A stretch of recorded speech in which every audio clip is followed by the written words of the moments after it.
Welcome back to Max Tech Thoughts, and today in this video I'm going to be reviewing the Betron YSM1000 earphones. The first thing I'd like to focus on with this review is the build quality of the earphones. For £16 I was expecting a bit of premium quality as they're a bit above the average for what I would pay, and they haven't disappointed me. This can be seen in the earbuds themselves, the wire, and the variety of ear cups you get in the box as well. Starting with the earbuds themselves, they've got this black metallic look with like a grated metal pattern that it does look nice, but to hold it in your hand, to put it into your ear every time you listen to music, it does feel a bit like sandpaper. Just a gripe for me, but I do love the way they look. On the backs, you've got this kind of metal mesh. I thought it'd be quite rough in the pictures, but it's actually the smoothest part of these earphones, which is quite ironic. I don't know how it would look in your ear, just with a plain metal face, but if you like a simple look, then these are for you. On the front, you've got a gold accented metal as well. This is smooth, it's not patterned like the metal before. Now each earbud themselves, they've got a color-coded ring. Blue is for the left one and red for the right. The included earbuds themselves come in this opaque grey. It's just a part of the look these earphones are going for. And on the inside, they've got a red grip on the speaker itself. I think this looks quite nice, but the pair that came as standard on the earphones were just too big for my ears and were uncomfortable. So luckily, Betron did supply quite a handful of earbuds to go with it as well. This includes 3 pairs of the opaque grey with red accent in size, going from large to small, and it also includes large to small in just black, plain silicone ones if maybe these aren't the right feel for you.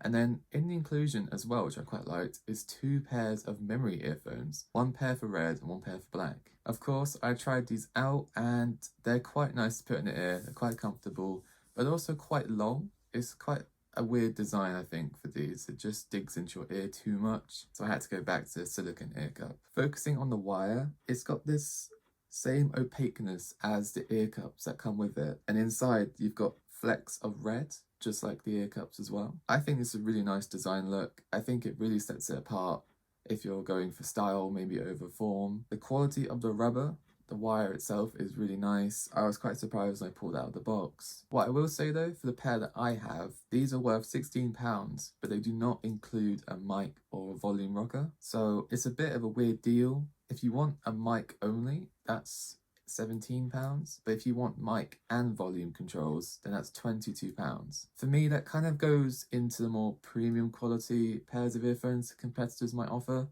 and also kind of the start of Bluetooth earphones maybe, as regular wired earphones are getting kind of outdated with the exclusion of the 3.5mm ports in phones. The unboxing of the earphones themselves was quite nice as well. I was a bit surprised about the packaging it came in, as it was more presentable than I thought it would be. Good quality packaging that opens up to everything you need, and inclusion of a small leather-like pouch for carrying your earphones. I don't know if this is a bit annoying because how it closes is like a firm plastic ring that snaps shut, not something more convenient like a tie string in a bag that's just more convenient and easier to use. But still a nice inclusion, as I didn't know that was in the box either. Now getting onto the sound of these earphones, Betron do market these earphones with high definition audio, and I was a bit skeptical as you never know whether that's true or not, but I can safely say that it is pretty good. I think they do meet that marketing requirement. Testing these against the Ludos Clamor, which I reviewed a couple weeks ago. I'll link the video up above if you want to watch that. I would say these are better. I did try them just to test out whether these have more bass or more punch,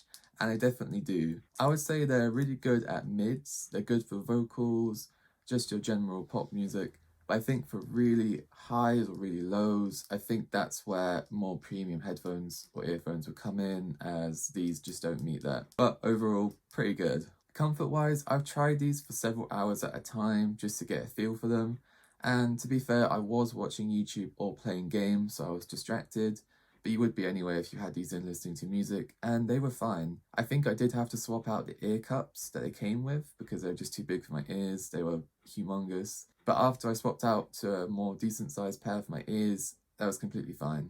The one thing I did have to get used to a little bit though was the size of them. They're just a little bit bigger than I thought they would be. I don't know how much that will affect it being comfortable for some of you. Not to say these are heavy though, they're just quite big in your ear.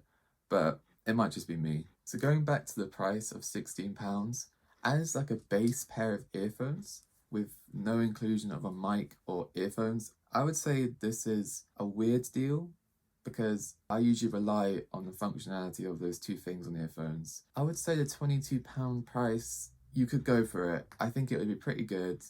I think that they will pleasantly surprise you with the quality, and I think that only gets better when the mic and the volume controls get included as well. My overall answer to this would be, if you're interested in the looks online, and I would say get them. They're pretty good. The quality surprised me. The sound is decent. I think they've got good bass. Maybe if you're more keen on the audio and you're more of an audiophile, I would look maybe somewhere else just in case that these don't meet your requirements for how much you're paying for. But I'm just sad they didn't include the mic or volume control. Okay, that's my review of the YSM1000 earphones. I hope you enjoyed it, and I hope I helped you decide what earphones you want to get next or just want to look at a new pair. This was really fun to do. I really enjoy doing these at the moment. It's quite fun to do on YouTube. These are really fun for me to make, and if you enjoyed them too, subscribe and leave a like. Thanks guys, and I'll see you in the next video.